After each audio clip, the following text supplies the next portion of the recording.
बिहार के मुख्यमंत्री नीतीश कुमार इन दिनों अपनी प्रगति यात्रा पर हैं। इसी सिलसिले में जब उनका बक्सर दौरा तय हुआ तो शहर में रातों रात बदलाव की तस्वीरें सामने आने लगी। टूटी फूटी सड़कों पर डामर बिछा दिए गए, चौराहों पर सफाई कर पेड़ पौधे लगा दिए गए। जहां गंदगी और कूड़े का अंबार हुआ करता था, वहां अचानक सफेदी चमकने लगी। लेकिन सवाल यह है कि आखिर ये बदलाव अब तक क्यों नहीं हुआ था? क्या विकास सिर्फ तब होगा जब मुख्यमंत्री का काफिला गुजरेगा?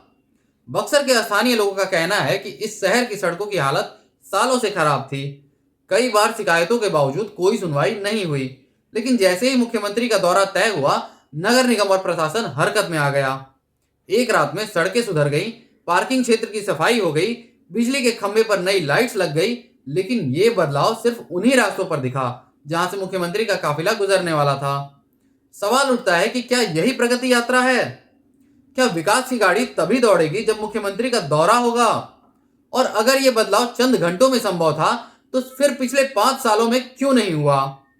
इन सभी घटनाओं को देखकर कुछ सवाल मन में उठते हैं। अगर बक्सर में इतनी जल्दी बदलाव लाया जा सकता था, तो पहले क्यों नहीं किया गया? क्या ये विकास सिर्फ मुख्यमंत्री को खुश करने के लिए किया गया, या फिर असली हालात उनसे भी छुपाए जा रहे हैं? क्या सरकार को सिर्फ उन्हीं सड़कों की परवाह है जहां से उनके काफिले गुजरते हैं? बाकी शहर का क्या होगा? ये कोई पहला मौका नहीं जब किसी वीआईपी के दौरे पे शहर को ऐसे चमकाया जा रहा हो।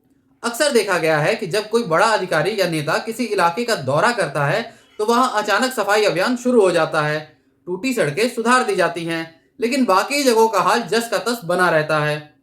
बक्सर की जनता अब ये पूछ रही है कि अगर रातों रात शहर बदला जा सकता है, तो फिर सालों से पड़ी अधूरी सड़कें, गंदगी से भरे इलाके और अव्यवस्था को दूर करने के लिए सरकार कोई कदम क्यों नहीं उठाती?